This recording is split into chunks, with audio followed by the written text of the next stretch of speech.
Hello, it's been a good many years since I last recorded a video, and please excuse me if I'm a tad rusty. What sparked me off wanting to do this video is because Singapore's 2011 general elections are 6 days away, and I truly wanted to share my thoughts and feelings. As a quick disclaimer, my personal allegiance should not matter, and because I sincerely believe in freedom of thought, you do not need to agree nor disagree with me. And frankly, I don't give a fuck, because we should make our decisions based upon our personal experiences and perspectives, not hearsay, sweet talk, or rumors. My political science degree from NUS or my master's in political science from RSIS NTU should not matter as well. I have honestly not taken notes of every single event since 2006, and I'm most certainly not credible enough to tell you right from wrong. Make the decision yourself, but always think back to the realities of history. To me, despite some around me who disagree, I believe the PAP has been doing a fantastic job since its humble beginnings 57 years ago. Let me now pull in an analogy, and please open your minds and not assume I'm pointing fingers at anyone in particular.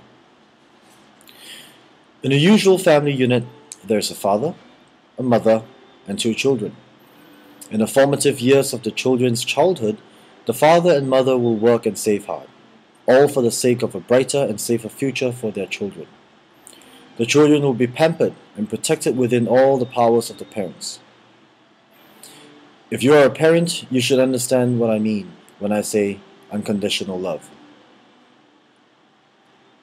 The father might have to work 2 jobs, while the mother might have to work a part-time job as well. The children are too young and will not have an opportunity to see nor understand what the two parents have to do to ensure their future. As the children grows older, their needs develop and fuse with wants. Maybe by now, the family is doing better financially. The mother can spend most of her time at home taking care of the children and family, while the father might work only 1 job, and his hard work would have paid off by then with job promotions and salary increases. Both parents can now provide more for their beloved children. Better schools, better homes, better environments, better holidays, and better rewards. Because parents have a love and bond for their children that can never be taken away, there will be punishments, scoldings, and penalties. But it will forever hurt the parents more than it does the children. By the time both children grow up to decision-making age, the parents are older, but most certainly wiser. Watching and guiding their children along the way, they know their kids best. Who likes what, and how who thinks. Do the parents make mistakes along the way? They most certainly do. Because we are, after all, human. Do the parents think and weigh all possibilities, pros, cons, before making any decisions? They most certainly do. Because they want nothing more than what is potentially the best for their children. Sometimes the children might want to try things that are not agreeable by their parents, and this will result in arguments. Sometimes the children might want to experience things that the parents have tried before in the past but failed, and warnings from the parents may yield discontent from the children.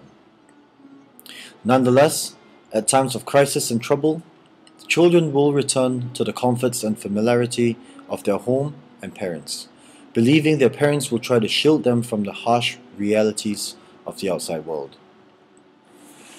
Sometimes children will run away from home and never come back. Sometimes children will leave and realize their parents' true intentions before they come back. Sometimes children will realize before making a wrong decision and not have to go the mile. Sometimes the parents die, and the children are left either on their own or in the hands of guardians who will never have the same interest at heart, let alone unconditional love and sacrifice. As individuals, we have responsibilities to ourselves, survival and health being the 2 main points. As a part of a family, we have more responsibilities, ensuring safety, security, protection, and of course, again, the survival and health of everyone within the family unit.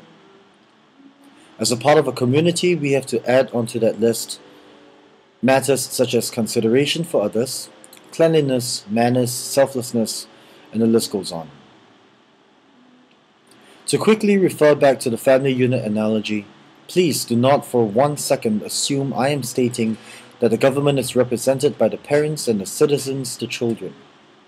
We are all someone's child, and might very well one day be someone's parent.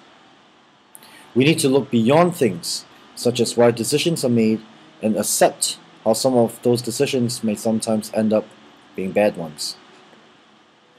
As individuals, we beg for forgiveness when we commit a mistake, hope for another chance to redeem ourselves, and some will make the best of any opportunities to prove to themselves and those around them. If the root of a community comes from a group of people, and since no one individual can ever be claimed to be perfect, then no community nor group will ever be. The best groups are those who speak softly or not at all and spend the time working.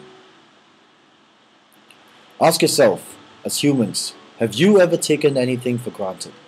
And the answer would most certainly be yes, because if your wholehearted answer is no, then I believe you're deceiving yourself. Now I shall end this part 1 of my video with another short analogy. In the grand scheme of things, Singapore is but a little speck of an island. In a quick interview with Lian He Wan Bao yesterday, a reporter asked why I was present at the PAP rally, dressed in white, holding a flag. I responded with a simple yet extremely well-known story. We are a small boat. When compared to larger nations like the United Kingdom and Malaysia, who are larger ships, or even the United States, Australia, Canada, who are huge ships, Singapore is like a little raft in comparison. On large or huge ships, it takes a lot of people to jump simultaneously before the ship rocks a tad. On a small boat or raft, one person shifting his or her position will rock the boat, let alone a person jumping on it. If you want this boat or raft named Singapore to continue sailing on, then I implore one and all to make decisions based on long-term desires and beliefs, and not with short myopic vision. If you want stability to ensure, do not then rock this boat that has since over 4 decades ago began sailing. There will be external factors that will rock this boat, be it international financial crisis, health and medical epidemics, or security threats. We do not need internal issues to destabilize us. We need to stand as one to ensure we can prevent, counter, or prevail over external factors. The title of this video has its meanings in all my previously mentioned examples, and I'll be working on part 2 to explain in greater detail precisely what I mean. To quickly summarize, I believe the people of Singapore, especially the younger generation of which I am a part of, are intelligent and capable of making concrete decisions, assuming we are well informed. The problem I notice is that many are not well informed. Many have lacked the opportunities to see beyond the comfort and protected territorial boundaries of Singapore. We are so sheltered that the best conclusions we draw are that other nations have this and other nations have that. But many of us forget. We forget that there are many more people outside looking into Singapore as the greener pasture. The PAP has spent their entire history trying to protect the people. They have been doing, and in my personal opinion, a splendid job. So well so, that is there a possibility of a backlash? Please think hard on what I am really trying to say here. Share comments if you want to. I'll be working on part 2 of my video, and hopefully by then I can provide everyone with more thoughts.